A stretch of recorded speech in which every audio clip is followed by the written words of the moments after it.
Hola, buenas tardes, buen domingo, ¿cómo están ustedes? No está Pablo Marmorato, pero bueno, me las voy a arreglar sin él. Porque, como siempre, en la parte técnica está Claudio Acevedo. Y ya saben, voy a decir lo que dice siempre Pablo, por Twitter se comunican con nosotros con @porqueprograma y en mail porqueprograma@gmail.com. Estamos a fin de año, se nos viene un nuevo año. En 2 días tenemos un 1 de enero del 2020 con todas las expectativas. Yo diría, comparativamente con otros años en que hubo cambio de gobierno, no hay tanta expectativa como hubo, ni que hablar en el 83 con Alfonsín y aún con Macri en el 2015. Tal vez sea bueno esto, tal vez sea bueno, porque me parece que hay como un baño de realidad que nos dice la situación no va a ser fácil, el gobierno va a tener dificultades y Argentina va a tener que pasar por momentos difíciles que ojalá podamos encarar lo más unidos posible. Y hay una paciencia democrática, por decirlo de alguna manera. Ojalá en nuestras expectativas las más humildes se cumplan, porque así uno puede aspirar a otras más pretenciosas.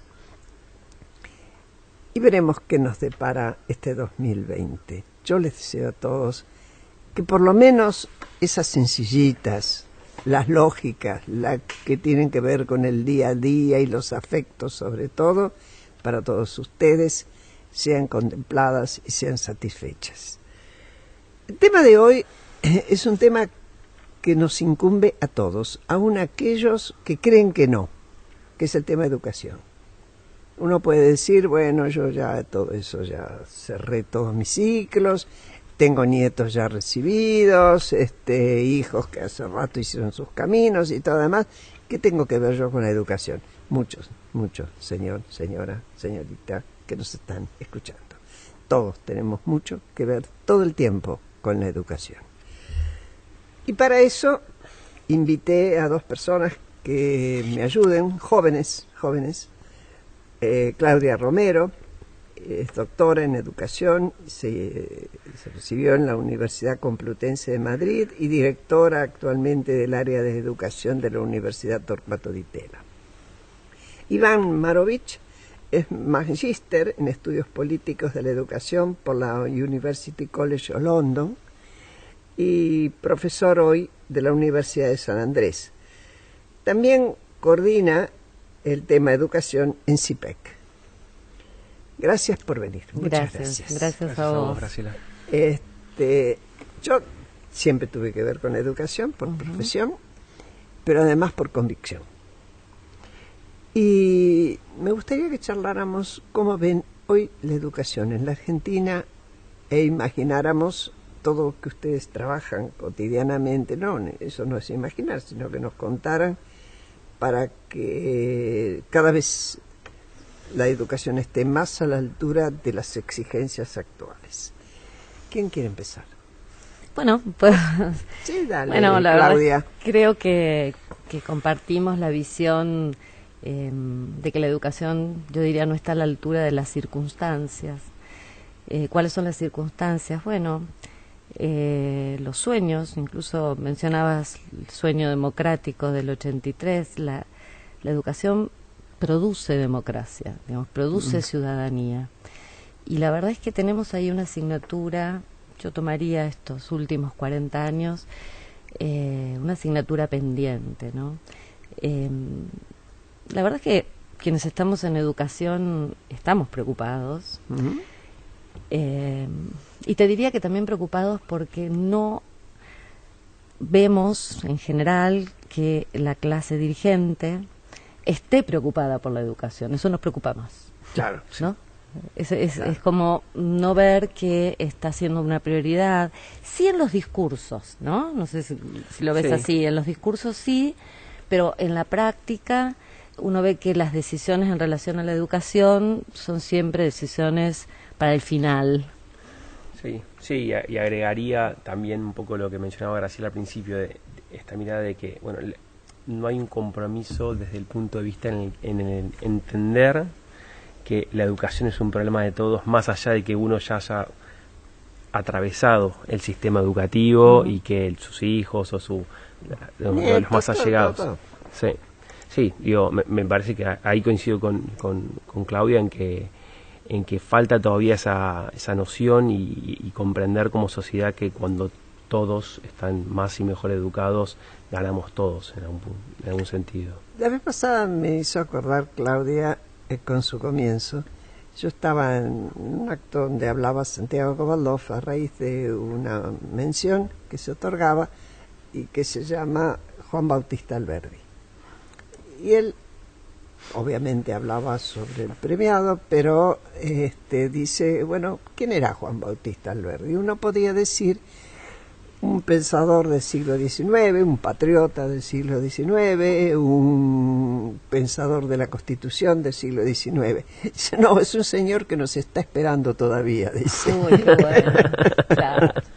Es del siglo XXI y nos está esperando. Yo diría lo mismo de Sarmiento. Claro. Sí. Nos está esperando, porque yo no imagino a un Sarmiento que hubiera sido capaz de cambiar su cabeza como para decir la educación a la cual yo impulsé ya quedó vieja. Sí, yo ahí... A ver.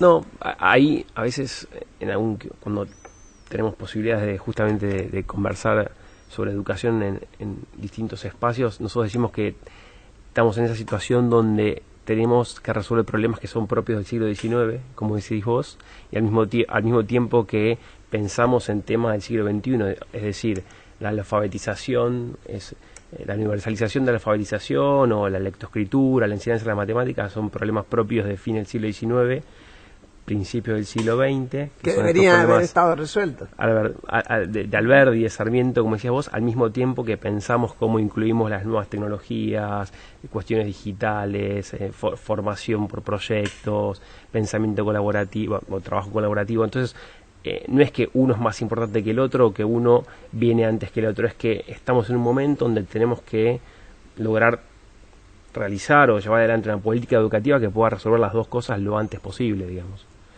Sí, yo igual creo que sí, nos pasa eso, ir como a varias velocidades sí, y tal cual. En varios tiempos, y está bien, hay que hacer todos esos trabajos juntos, pero la educación es un sueño. Vos citás Sarmiento, Alberdi, digamos, no pueden pensar un país, aunque entre ellos había toda una diferencias muy interesantes incluso de analizar. Hasta el pensamiento elitista en Alberdi y demás. Pero era imposible en esa generación pensar un país sin pensar en la educación. Es decir, era absolutamente imposible. Además, Sarmiento piensa un país cuyos cimientos son las escuelas. Él piensa un país armado a partir de las escuelas y los trenes, el ferrocarril. Entonces, ahí arma una red de comunicación, de comercio, en fin. Y en el caso de Sarmiento es la educación del ciudadano. Yo insisto con esto porque la escuela lo que da, que no lo da Internet, digamos, justamente, es esa construcción de las ciudadanías. Internet te va a dar toda la información de una manera mucho más actualizada.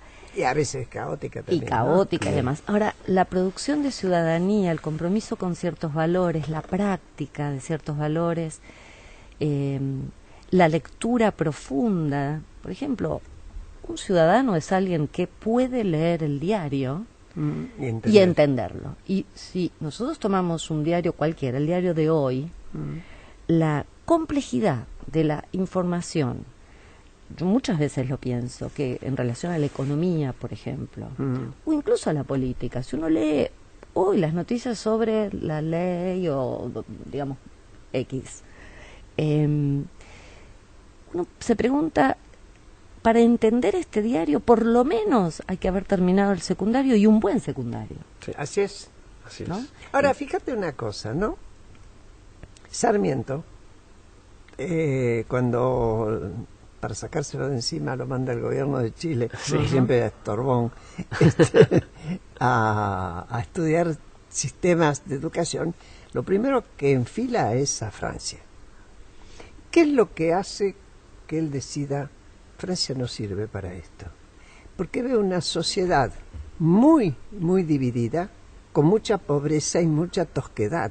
Entonces, él dice, acá la educación no sirvió para hacer subir a los sectores más desprotegidos. Y se va a Estados Unidos. Así es. Sí. Y se enamora de una educación mucho más libre, mucho más amplia, y para cuando él inspira la educación acá, mete las mujeres dentro.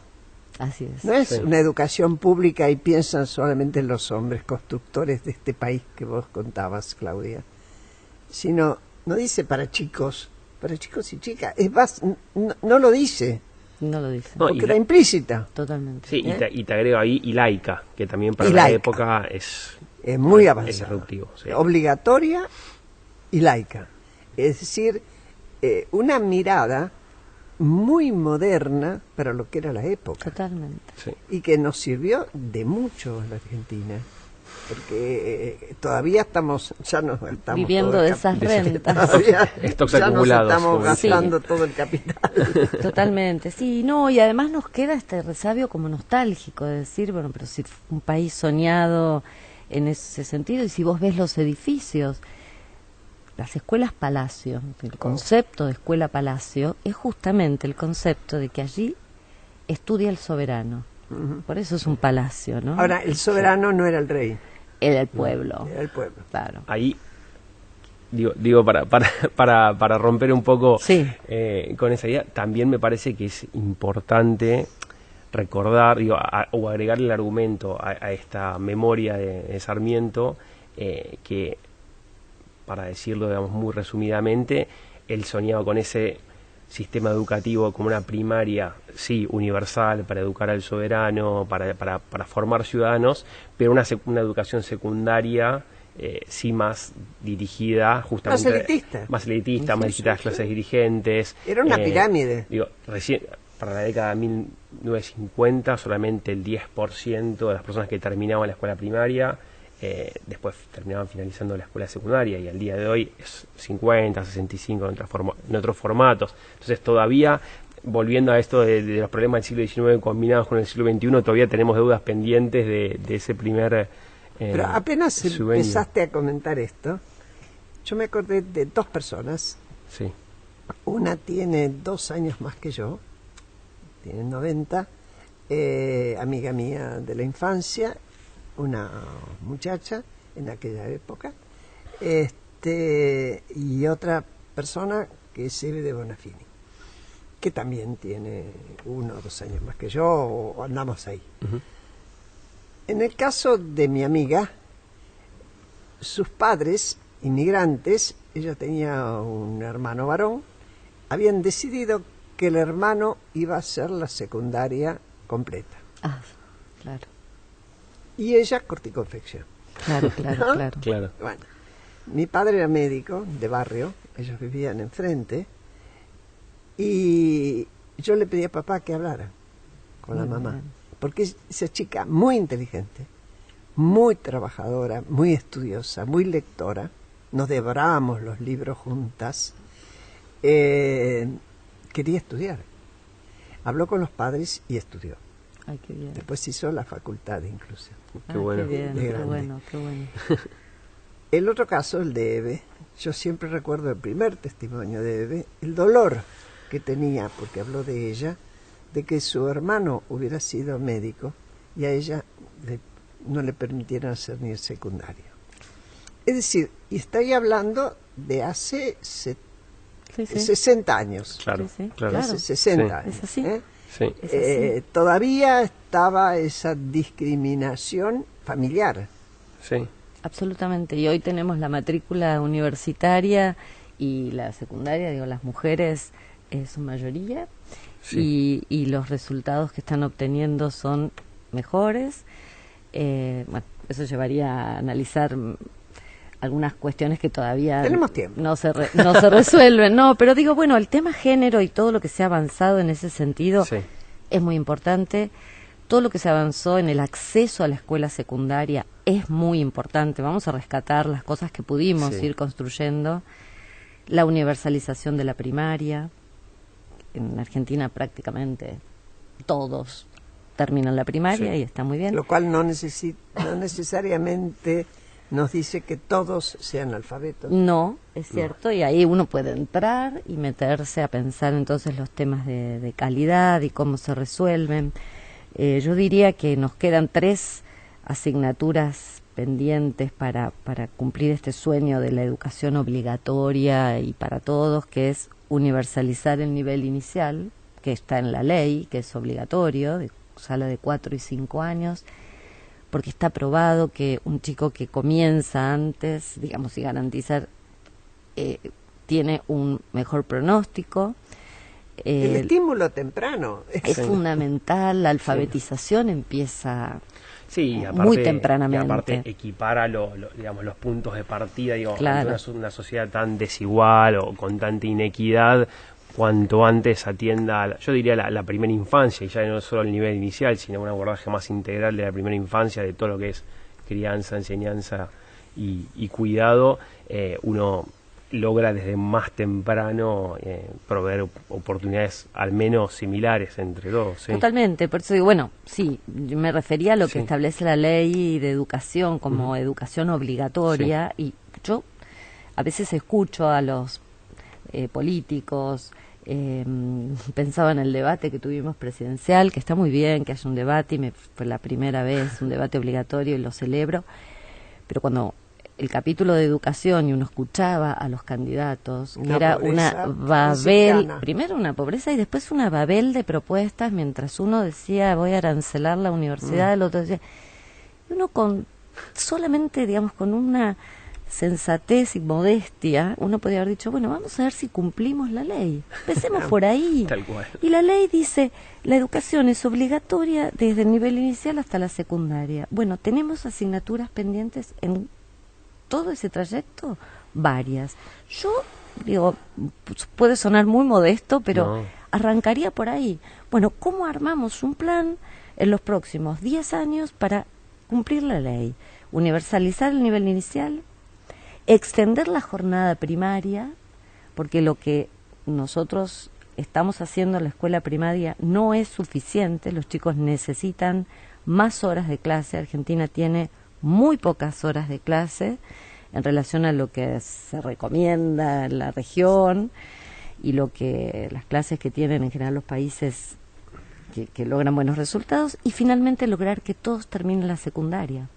Esos tienen que ser las 3 prioridades en los próximos 10 años, con un plan muy detallado de cómo vamos a construir las aulas que faltan, porque si hoy todos los chicos fueran al secundario y terminaran No el te secundario, alcanza esa no aula. tenés aulas. O sea, ya desde movida le estamos diciendo, mejor te vas, porque no hay lugar para vos. Y si Sí. no, y por otro lado, en ese caso hagamos más cárceles. Sí. Claro. No, y ni hablar de las salas de 3 años y 4 años Así también, es, ¿no? así es. Ahora, ahí tenemos un problema, y es el federalismo. El ministro de Educación podría querer hacer eso. Ujú. ¿Cómo obliga a las provincias? Porque ahí tenemos, desde que en el 90 o el 91, yo ya no me acuerdo, Cavallo, ministro de Economía, quiso quitarle el peso del gasto, no la inversión, del gasto de educación y de salud a la nación, le enchufó todas las escuelas y todos los hospitales a las provincias. Hubo provincias que tenían buena calidad, o bastante buena, y ingresos razonables. El centro, yo diría, provincias como Mendoza, Córdoba, Santa Fe, Ujú. un pedazo de la provincia de Buenos Aires y la ciudad, que se lo bancan. Ujú. Ahora, el resto de las provincias, no. Así es.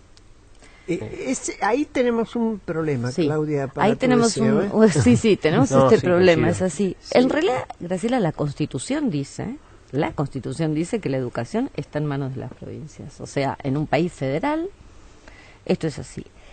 Y hay todo un mito que dice el gobierno nacional, un ministerio sin escuelas, no tiene nada para hacer. Yo creo que la educación puede ser vista desde distintas perspectivas. Si la vemos, la gobernanza es multinivel. Tenemos un Ministerio Nacional que sí tiene, si quieren ahora podemos charlar, qué cosas podría hacer, porque hay un margen importante. Vamos a anotar. Vamos a anotar. Yo creo que sí, tiene un papel importante. Y después las provincias, que como vos decís, y también los municipios, y también el gobierno de cada escuela. Yo llegaría en ese gobierno de la educación hasta el director de escuela, ¿no? Sí, sí. Pero es cierto lo que decís. ¿Qué incentivos hay para que un gobernador Mejore la educación? Claro, y que decida poner la educación inicial, invertir en jardines, construir las salas que faltan en su provincia para asegurarle el nivel inicial? ¿Qué incentivos hay, Iván? ¿Qué incentivos hay? Y me parece que ahí, justamente, dado que la educación obligatoria, si lo pensamos justamente de los 45 días, como plantea la Ley de Educación Nacional, hasta los 18 años, el incentivo de corto plazo no está. Me parece que en sentido estrictamente educativo, efectivamente falta, y ahí sí el Ministerio de Educación Nacional puede, digamos, tener ese lugar de coordinar y de tener una perspectiva más de largo plazo para ir Y encontrar los la incentivos, inequidad. porque hay que buscarle el Pero incentivo. claro, y lo que iba a complementar es que, de vuelta, si la complejidad que tiene la primera infancia es que las tareas de crianza, cuidado y enseñanza, justamente, están muy entrelazadas. Claro. Por lo tanto, y también volviendo al tema de género y el feminismo, digo, me parece que esa agenda de las tareas de cuidado, en quién recae todas esas tareas, el mercado laboral y las mujeres, que en general son las que se terminan ocupando esos cuidados en la primera infancia, bueno, ahí, cuando ya la política no está orientada exclusivamente a lo educativo, sino que se vincula con políticas sociales y que tienen que ver con una mirada más integral, de repente eso sí puede ser un incentivo que a los gobernadores, a las provincias como jurisdicciones particulares les puede generar, puede traccionar algo más, porque si no, es verdad que estamos cortos de incentivos, coincido. Sí, porque no hay demanda de educación en general, digo, porque ahí tenemos un problema que es un problema. La sociedad, decís vos, que la no sociedad, tiene demanda. Digo, para demandar educación, y esto es un problema, necesitas tener educación, digamos. Sí, Solo demandas calificadas. Claro, es decir, solamente el que tiene cierta noción, o sea, tiene cierta educación en relación a lo que la educación permite, empieza a decir, a mí me interesa, me conviene, necesito terminar la secundaria. Solo aquel que tiene quiero que mi hijo tenga... Bien, ahí yo creo que y ahí voy a ir en contra por ahí de lo que algunos colegas piensan. Yo creo que a la gente sí le importa la educación. A la gente común. Lo que pasa es que lo que uno hace es tratar de resolver con estrategias individuales su propia educación, la de sus hijos, las de sus nietos. Y ahí, como estamos tratando de resolver la salud, también con estrategias individuales, con tu prepaga, y nos retiramos de la demanda pública de educación. Exactamente. Este drama, que lo tiene la educación, pero también la salud, y también la seguridad, en menor medida, es un drama que justamente atraviesa toda la sociedad y tiene que ver con la ciudadanía. Digamos, ser un buen ciudadano es poder reclamar, poder demandar servicios y educación pública, salud pública, aun cuando vos la tengas resuelta. Claro, el asunto es justamente que lo tengas en falta. Porque la característica de nuestra sociedad es que es demandante. Sí. Es demandante. Caso extremísimo. Cuando la última dictadura puso en marcha un plan siniestro como fue la desaparición forzada de personas, hubo un sector de la sociedad que se puso en la calle y demandó. Al principio con poca visibilidad, pero recurrió a los organismos internacionales. Es verdad que la mayoría de los desaparecidos era de clase media y media alta, y eso hacía que los padres conocieran sus derechos. Exacto. Sí. Y los perdieron, pero dijeron, bueno, vamos a encontrar los caminos. Se encontraron. Ahora, el asunto es cuando no sentís que estés privado. Claro, y me parece... Porque lo satisfaces o por la escuela privada o porque te alcanza con que el hijo vaya a cualquier escuela que a vos te permite ir a trabajar y que te lo cuiden. Así es. Sí, o porque no te haces la pregunta de el valor, también agregando a este argumento que comentaba Claudia sobre, bueno, las respuestas individuales a problemas que entendemos como públicos, porque de vuelta todos ganamos cuando todos están más y mejor educados. Me parece que también lo que pasa es que venimos de varias generaciones en las que, aún teniendo una educación completa, una educación de calidad, después, como sociedad, no garantizamos que esa persona que tiene ciertos niveles educativos vaya a conseguir un desarrollo productivo, un desarrollo económico, porque nos hemos decepcionado varias veces. Entonces, también me parece que decirle a un joven hay que completar el nivel secundario porque eso te garantiza un puesto laboral, la inserción social, digo, no estoy tan seguro que eso pase. Entonces también hay una frustración del otro lado de decir, bueno, tengo un costo de oportunidad ante la urgencia, ante la emergencia de hoy, entonces dejo la secundaria, por ejemplo, y salgo al mercado laboral, porque igual la secundaria no me garantiza, después la sociedad no me está ahí esperando para darme para premiarme. Un incentivo. Exactamente. Entonces me parece que también hay una decepción de ese lado. Seguimos enseguida porque viene la tanda. Un segundo. No cualquiera encuentra los puntos en común en medio de las diferencias.